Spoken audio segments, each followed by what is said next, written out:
Hey, what's going on? This is Troy, and this is the Planet 76 podcast, your source for Sixers news, highlights, hot takes, and more. Welcome to the show.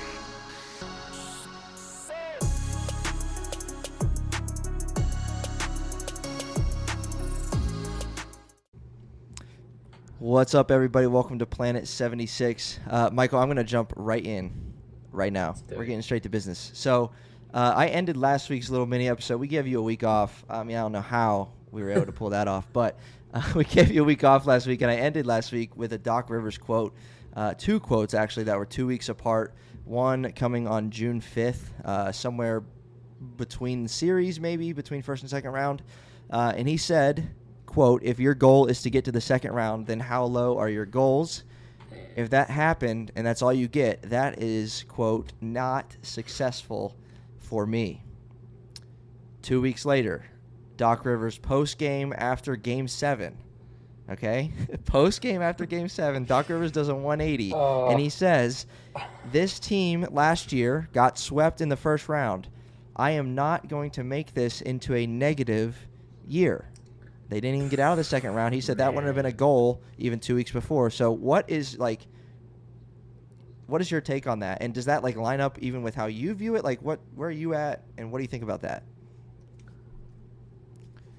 Well, for me, I would honestly say that if I was Doc, the first part saying that, it makes sense because you're a team with high aspirations for the postseason. And then, you kind of have to save face and double back a little bit on that second quote because, what you said is pretty bold, and you don't really, there's no really way to go around it. And I feel like that's probably just the best response Doc could give. Because I don't even, honestly, It wouldn't even have surprised me if he didn't even remember what he said. So, that's Doc Rivers for you. True, but I like the way you put that, save face, because I think that's what he was trying to do. You're not, no coach, especially of a one-seeded team, wants to sit in the post-game press and say, "We suck. This is an unsuccessful. This was a terrible year." Even though that's what they should have said, and to, I guess, Doc's credit-ish, and we'll get into it a ton over these next couple weeks. I mean, there's a lot to be happy about from the season. Now, did it end how we wanted? Did it end how the coaches wanted? Did it end how the players wanted? Absolutely not. But there's some good out of it. It could have been worse. Successful in terms of where we wanted to go? No. Successful in terms of maybe some guys making strides. Successful in terms of Joel Embiid was second in the MVP. Ben Simmons was second in Defensive Player of the Year. We won the 1 seed for the first time in 20 years. We, there was success all across the board, but we didn't go as far as we would have liked. So I just wanted to jump right in with that. This is Planet 76. We're a podcast about the Philadelphia 76ers. My name's Troy. You just heard from Michael and his take on Doc Rivers' quote. And so we have a plan for the next couple episodes just to kind of, today we're going to let you know what's going on. Very, very early offseason news and updates around the Sixers.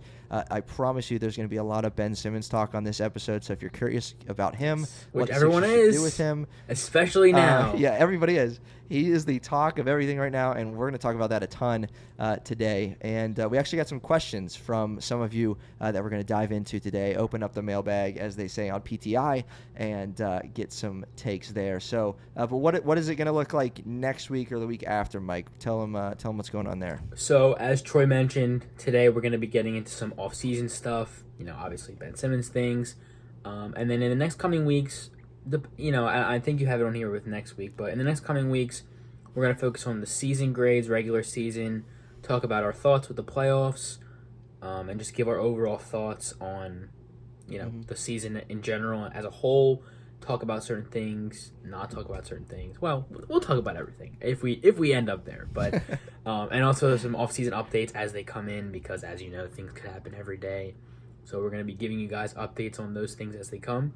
But like Troy mentioned today, we're going to be running with some off-season discussion and some topics that you guys submitted. Shout out to everyone that submitted some questions. I know I got some on my Trust to Love page, and we got some on our Planet 76 page. So shout out to everyone that gave questions, and you're going to be featured in this episode. So let's gonna be a good time. Yes, sir. Yes, sir. We got a few to cover today, and I think we're gonna hit the ground running with those. It's mail time. Michael, why don't you go ahead and open up that first question for us? Tell us who it's from, and cool. Let's dive in. I have a feeling it's going to be about Ben Simmons. Am I right? You are right. You are correct. So, first question is from Luke Fowler. Shout out to Luke Fowler. He actually had me on his podcast a while ago, so shout out to him. Oh, really? Should the Sixers keep Ben or should they trade him? So, I would love to give my take, but I will let you talk about this first, because I actually don't know what you think. Right. We've talked a little bit in the past few days about things like that, Yeah. but I don't actually know how you feel about this. Yeah. It seems like everybody knows how everybody feels, but I've kind of kept my mouth shut a little bit. I mean, so 2 episodes ago, I was like on Ben Simmons like everybody else. Last episode, I was defending Ben Simmons. Today, I don't know what I feel like, but my all over the take place on should the Sixers keep Ben or should they trade him? Luke, for me, it depends solely on what they can get in return. To me, we know what we have with Ben Simmons. We just do. We know what we have. We know who he is. We know the type of player he is. We know he's not an elite scorer. We know he can defend really well. We know he can lead the fast break really well. Like, we know what we have with Ben. And to me, so that's caveat number 1, I think, is like, who are we getting in return? I don't want to sell Ben for something that's not going to help us right now. 2 is the thing that concerns me, and we're going to talk about this as well with some other questions, is if we give up Ben, you see a ton of mock trades for Ben that have us getting like a 2 guard in return. That concerns me personally. You know, if that means that we have to run some weird lineup or we have to let Shake or Tyrese be our ball-dominant point guard, that concerns me if we don't get a point guard in return for Ben. Just because, I mean, Ben has been our offense. He's been our point guard for the last number of years, and so that worries me. So those are my 2 things with Ben. I'm not, and this is coming from someone who used to be like anti-trade Ben Simmons, like no, don't do it, you can't do it. I'm a little more open to it now. So I hope that answers it. What about your thoughts? Yeah, man, honestly, you put it really well. I more or less agree, because I more so agree than disagree. I mean, you know, Daryl Morey said it in the press conference. They're not gonna whatever deals they look for and make are gonna be ones that make the team better. And if they do decide to deal Simmons, it's going to be for something that's equal compensation or close enough to equal compensation that still makes the team better. So if the deal is worth it, then yes, Ben Simmons, you know, as I've mentioned in my post on my Instagram, Ben Simmons, I will root for him. I will, you know, I hope he does well. I hope he does great.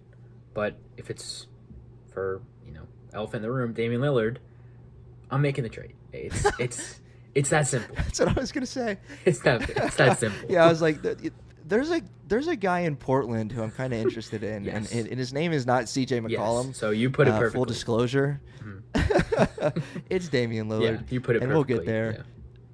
All right, let's jump to number 2. Matt_3664 had this to say. He said, if we trade Ben, who are the top 3 players the Sixers are going to be looking at? And do you think that we can get Damian Lillard? So I'm assuming Damian Lillard is one of those top 3. We'll talk about if we can get him. But who are other 2 guys that you think the Sixers should be going after? Well, or looking at least.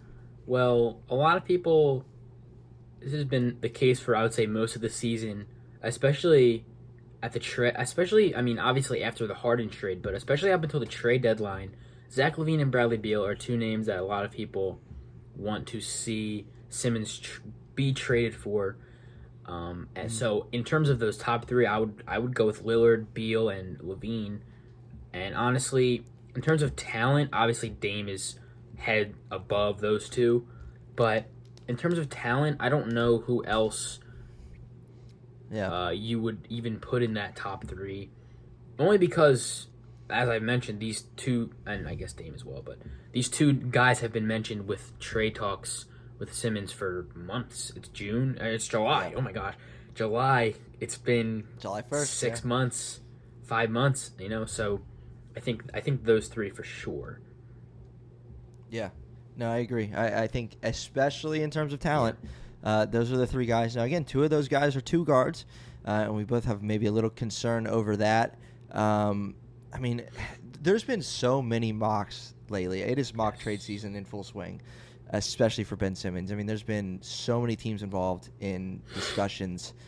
The Minnesota Timberwolves apparently heavily are going after him, whatever that means, whatever that looks like. Yeah, I don't know. De'Aaron Fox, he's a one guard that I've seen in a little bit of trade talks for Ben. De'Aaron Fox is like one of my favorite players that's not a Philadelphia 76er. I'm a big Fox guy. I don't know that I would prefer him over Ben necessarily, but or even if the Kings are trying to do that, I have no idea. But he's just another guy that kind of like Levine and like Beal on a lower level team, but superstar level talent, trying to get out of where they're at. All right, what do we got next? Also, I do want to say this real quick, like the mock trades and all that stuff, and all these reports.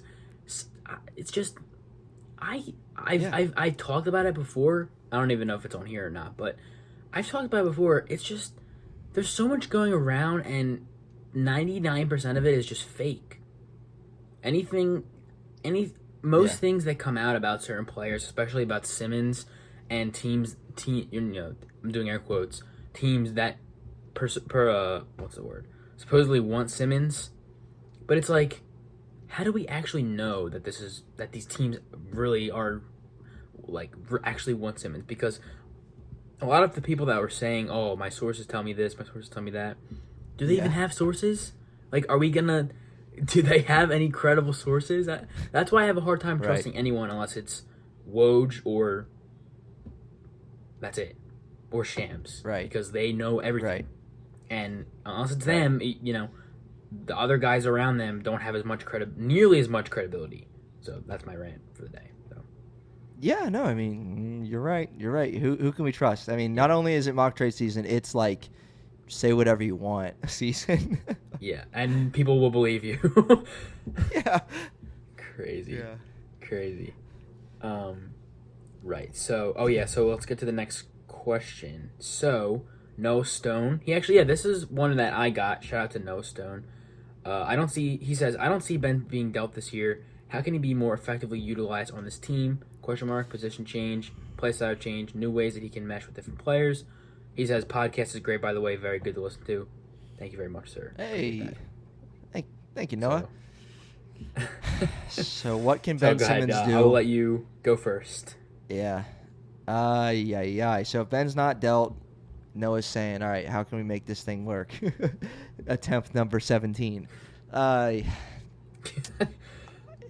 When we've seen Ben at his best, who's around him? Shooters.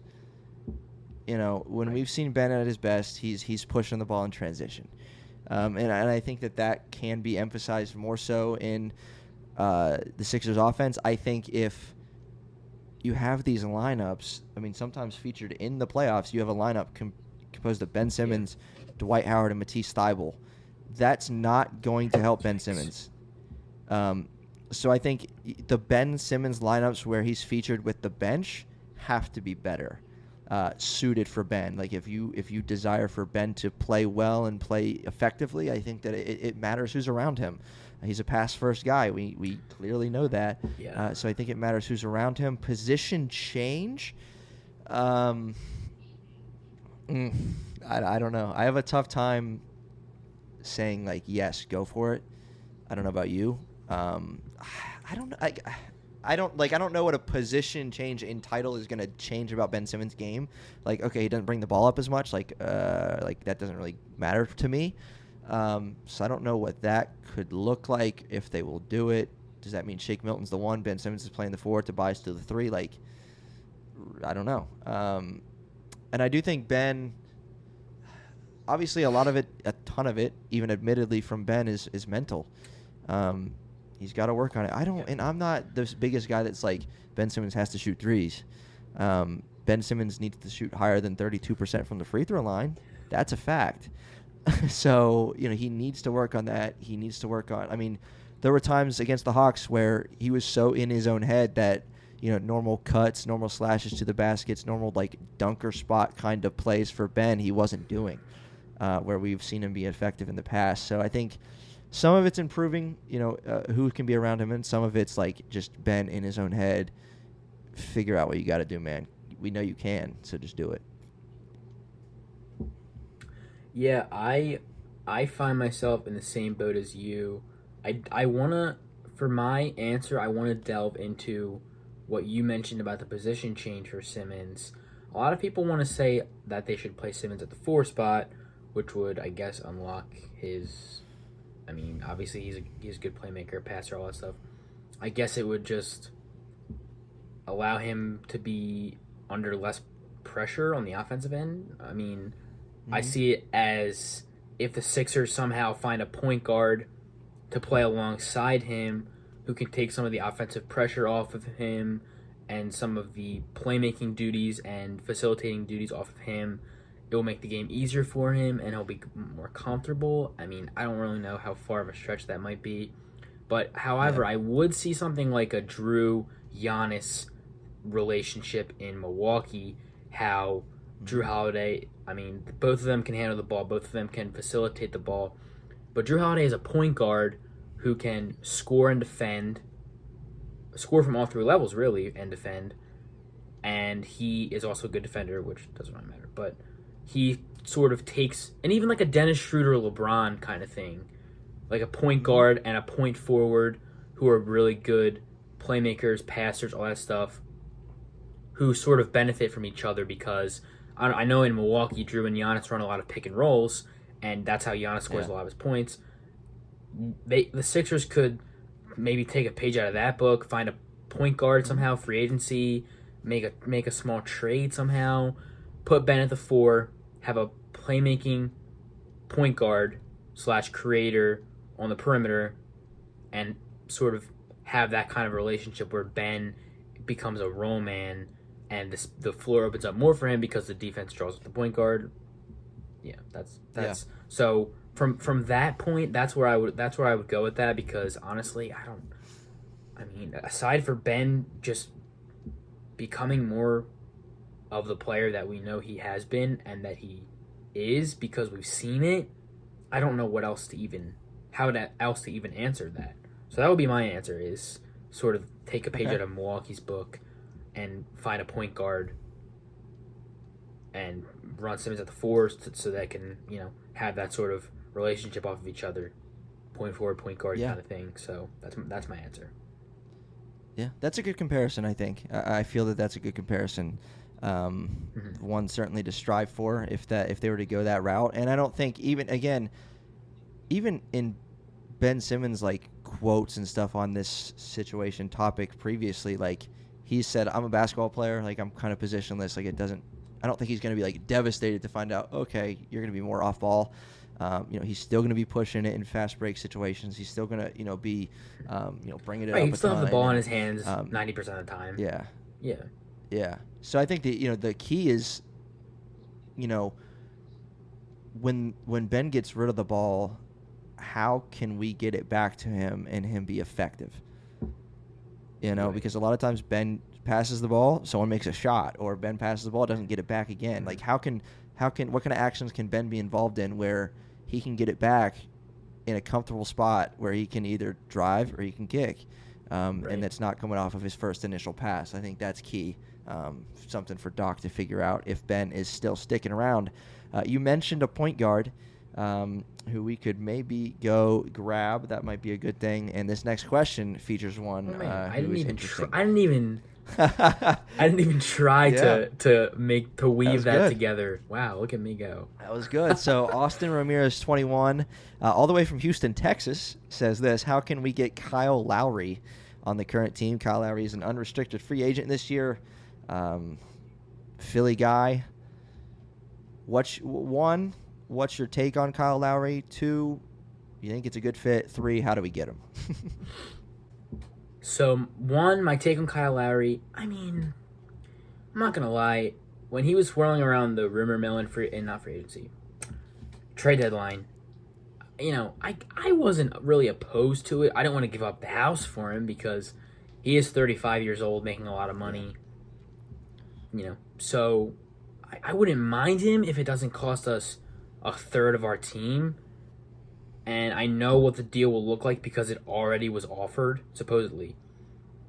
And I don't know about that because it's going to cost Danny Green, right? Which, yes, but we could do a sign and trade, right? I think because I'm not. Yeah. Wait, can we do a sign and trade with the Raptors? He's a lot of money. Sign and trading Lowry. Yes, he is a lot of money. Can there be two sign and trades? I don't know. Like can Danny Green sign here? We trade him to the Raptors, and then Kyle Lowry sign there. They trade him here. Part of the same deal. I don't know.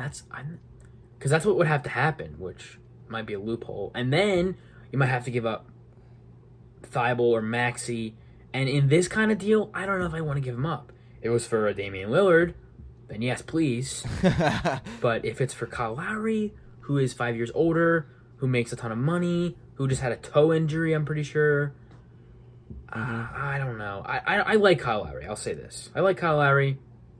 I don't know if he would fit great here, but I don't know if it's worth what we'd have to give up. Yeah. No, I'm with you. I think that's fair. I've never been a huge Kyle Lowry guy myself. I don't know why, just not. But not to say that he wouldn't help us, not to say that he couldn't be an asset on this team.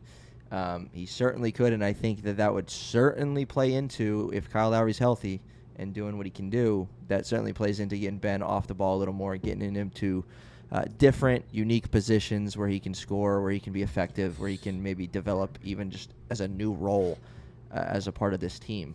That could certainly happen. So we'll see if that's a pursuit the Sixers have.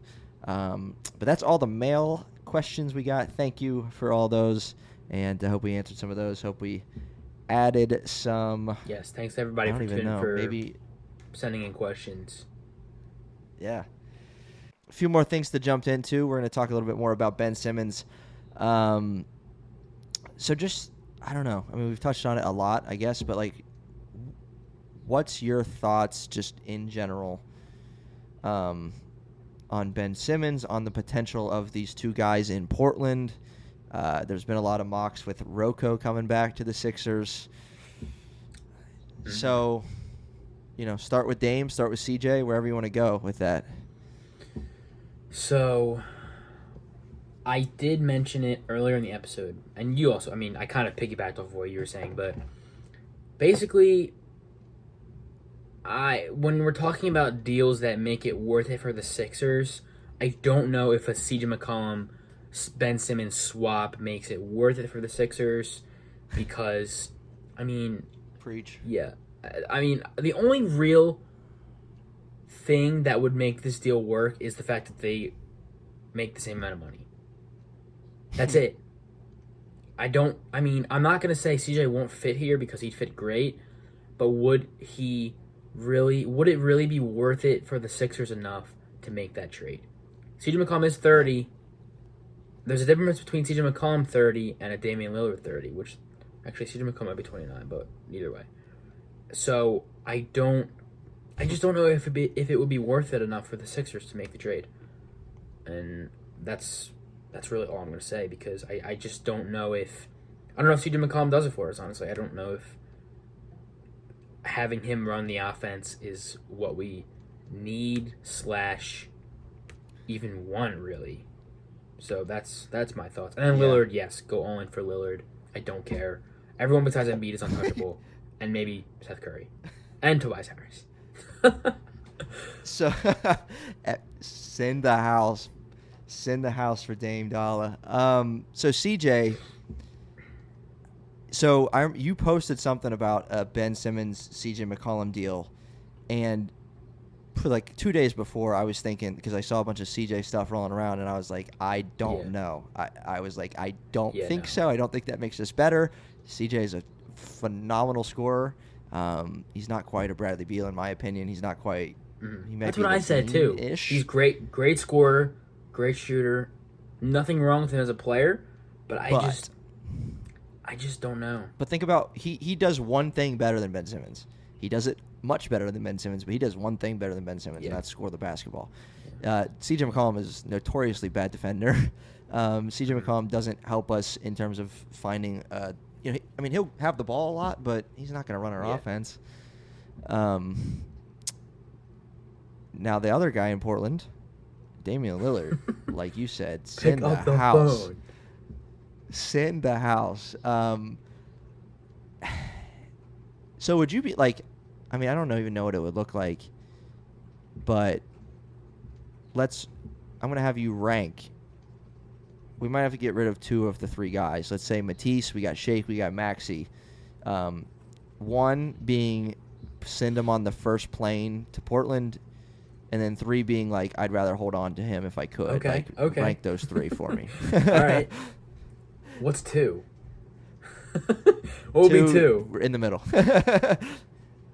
Just in the middle. They're like in the business class, 2 seats left. Oh, 2 seats. They're like at the airport, like about to buy a ticket. All right, so 1 is first class seat, right?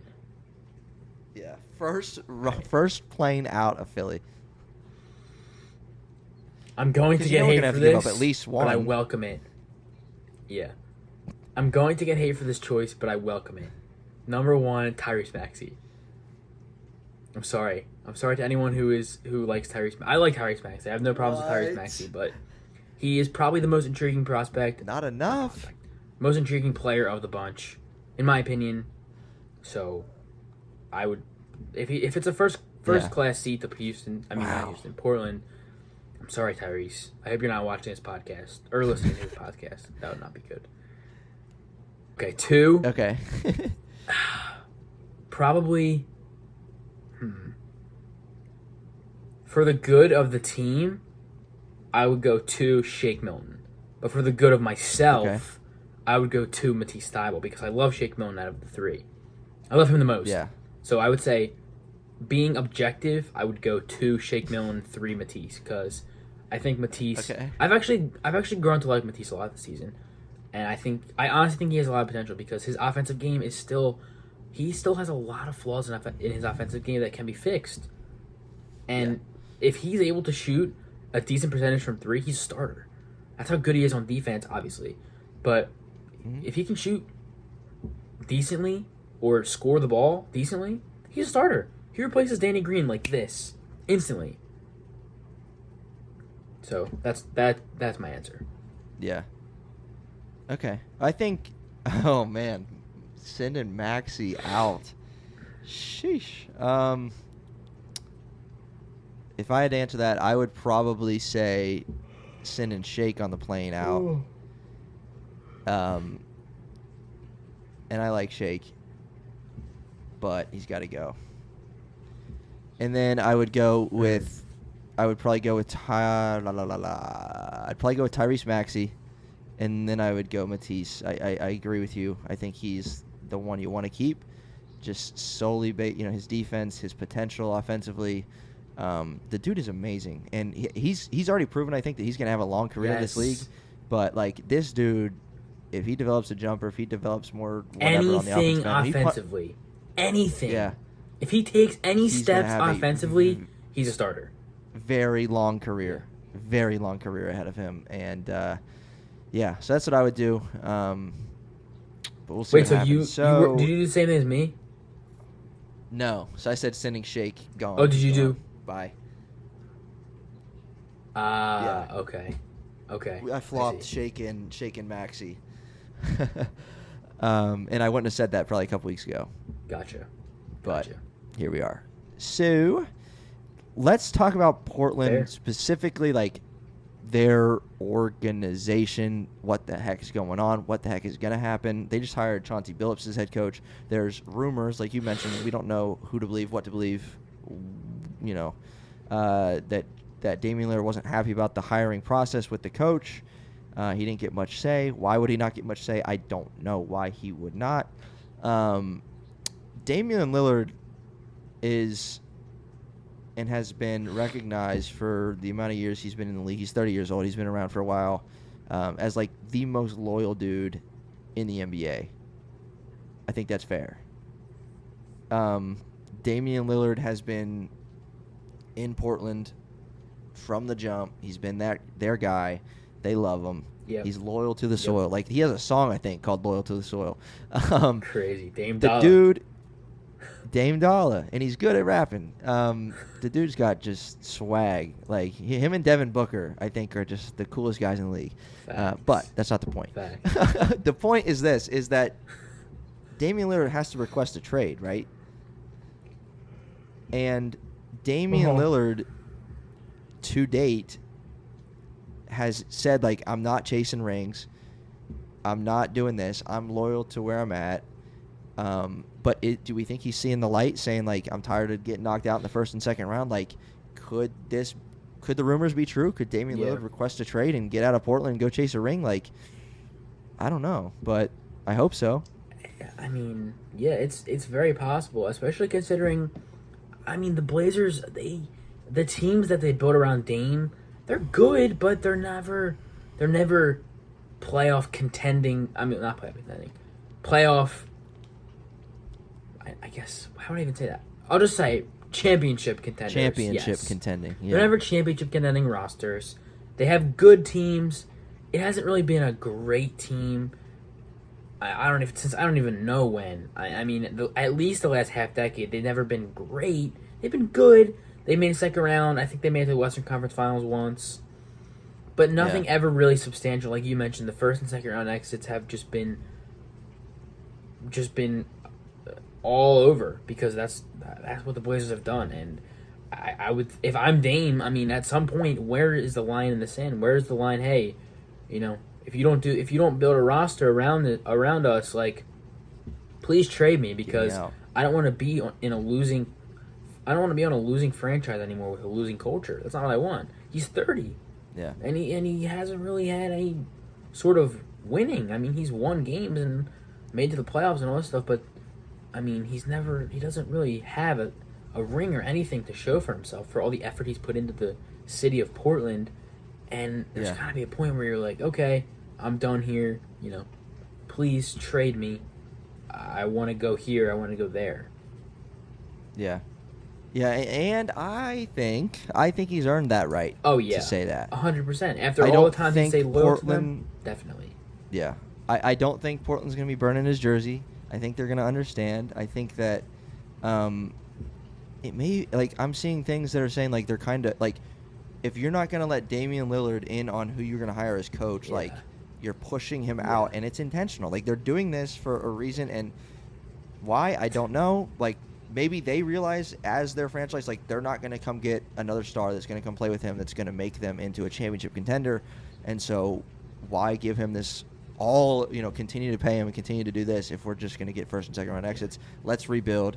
Hey, let's go get this number 25 guy in Philadelphia who's 24 years old. Let's go get him.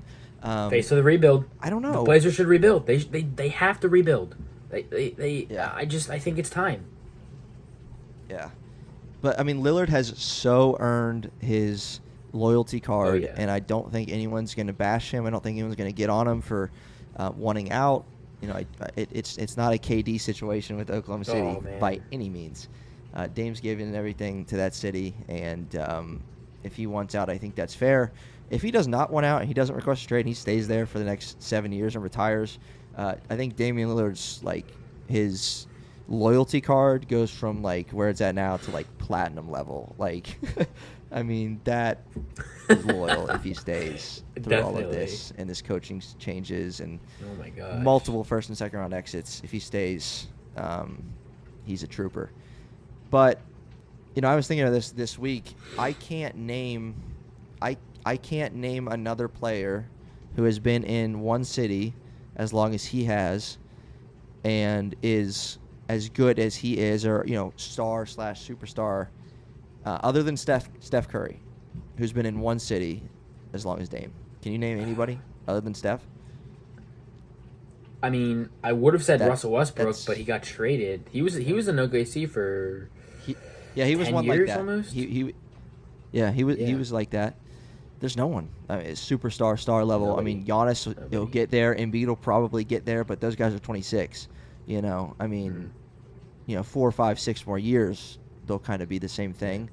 I mean, no one's going to hate on Damian Lillard. And I would love to have him in a 76ers uniform. Just saying. Yep, put it out there.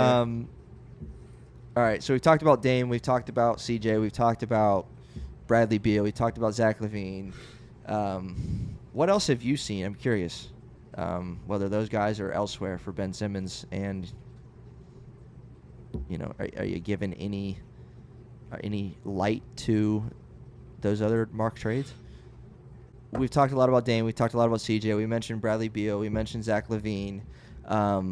There's many more, you know, that we've seen mock trades of. So is there anything else that's like caught your eye? Anything that you're like, oh, maybe that could work? Or is it for you? Is it Damian Lillard or keep Ben Simmons? Because in my personal opinion, no other deal matches a Damian Lillard deal. So what would be the point? If it's not Dame, who cares? That's it. For me, that's it. That's my philosophy. You know, a lot of people are like, "Oh, what about this trade? What about this trade?" No, exactly. I'm with you. Exactly. I'm with you. Exactly. I'm Exactly. 100% with you, and I think a lot of people, not myself. I don't know about you, but after Game 7, I wasn't trade Ben for a bag of chips. I just wasn't, and I've kind of stuck with this Damian Lillard or nothing thing since the end of the season, and I'm sticking with it. I think you go get Damian Lillard or you keep what you got and you rebuild around your core. Because I, for one, still believe that Ben Simmons can be a point guard on a championship team. That's me, and I'm sticking with it. That's my story. I think Ben Simmons can do it, and if we get Damian Lillard, I'm happy. If we get CJ McCollum, I'm not very happy. Yes. So we're in agreement there. I'm the opposite of happy. All right, that's enough Ben Simmons. We got some sad news, though, this week. Marc Zumoff calls it a career. Can't believe it, man. Dude is good. As long as I've been watching the Sixers, this man has been right there doing play-by-play. No, anyone that they replace him with, it won't be the same. I might just start listening to the national broadcast of games now, honestly. Yeah. We'll see. Probably not because they suck even worse, but it's going to be tough. I don't know who the heck. Yeah, big shoes to fill. Oh, my goodness. I love some of his signature calls. Yes, exactly. Oh, hold on, Ola. We're coming in for a landing. That one gets me going. So many good ones. Garbage into gold. What else? It's just iconic. He's an icon. Yeah. He's an icon. What's the other one? Garbage into gold's a good one. Going to the line, looking for something change, loose change. Yeah. Something about loose change.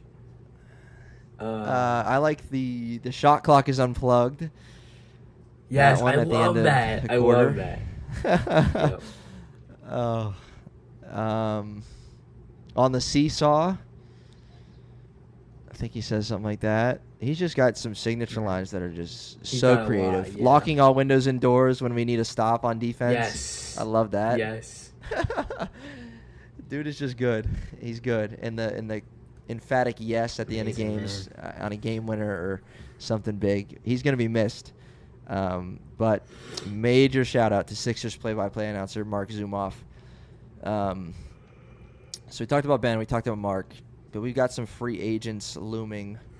I don't know where we want to go with this. Maybe we can rank these guys on if we want them to stay 1 to 4 or what seat they are in finding a new place, or do the same thing with the Maxey thing 1 to 4. and Batista won Chignon. Yeah. All right. Let's roll with that. So we got who we got? Furkan Korkmaz, Danny Green, Dwight Howard, and Mike Scott. Mm-hmm. Number 1 being get the heck out of my face. Number 4 being stay. I don't know if that's probably wrong order, but we'll do that. I mean, this is probably the most obvious thing I'll say in this episode. Mike Scott, get out of my city. Get out. Get out. I'm sorry if you're listening to this, Mike Scott. You're probably not. But if you are, I'm sorry, but get out of my city because I'm Pack sure your you're a bags. great guy. You seem really cool. You seem like a really good dude, but as a basketball player, you don't contribute anything to this team anymore. I appreciate what you've done for us, but I'm sorry. It's over. Yep. Okay.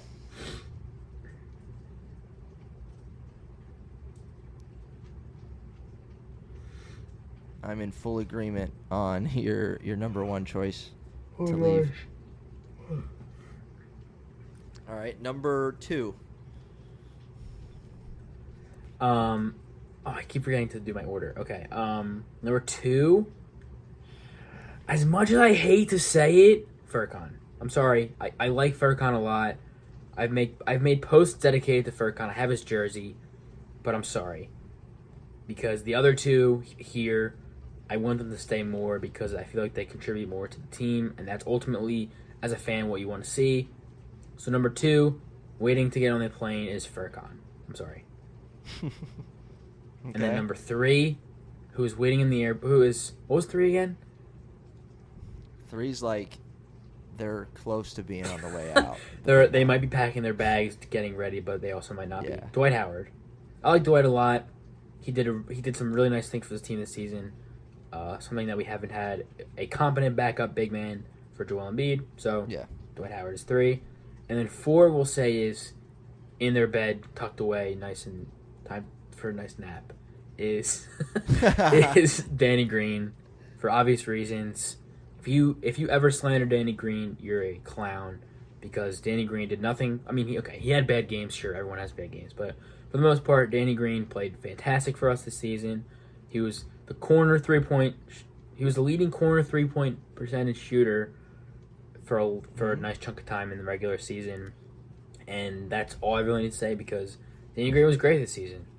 I really enjoyed him, and I hope he comes back.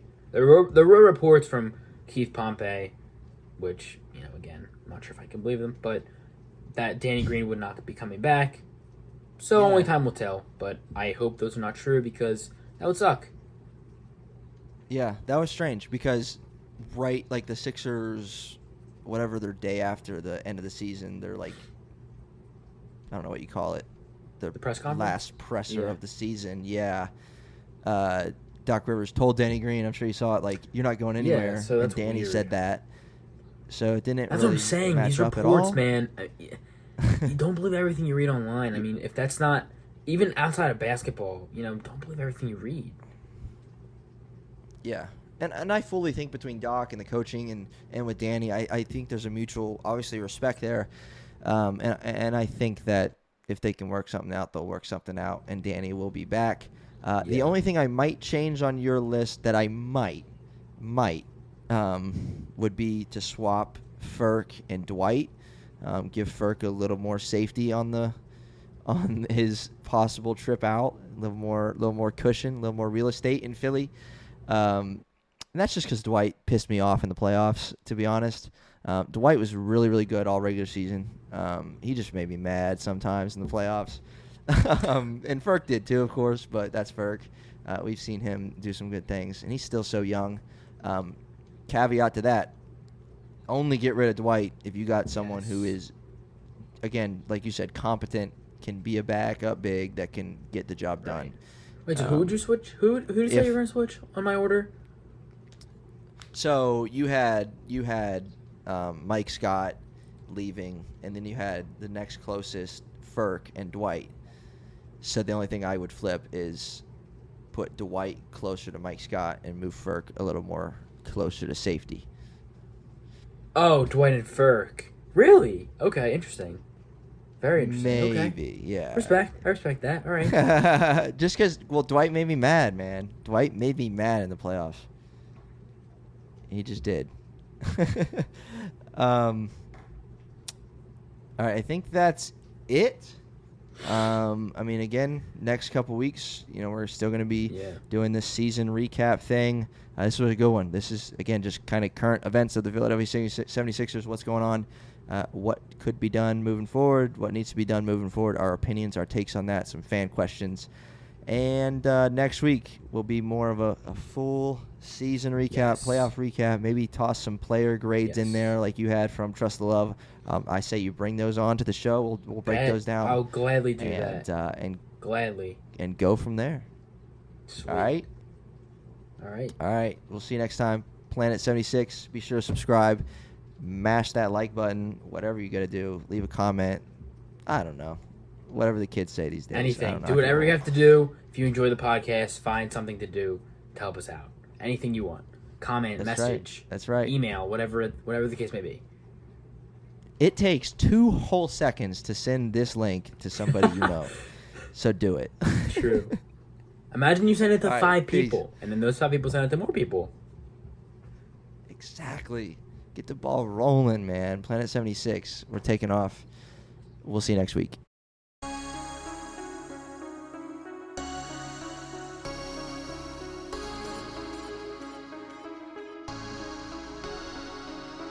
You just listened to an episode of the Planet 76 podcast. Hey, we appreciate you joining us for this episode. Whatever platform you're on, why don't you hit that subscribe button for us, and we'll see you next time.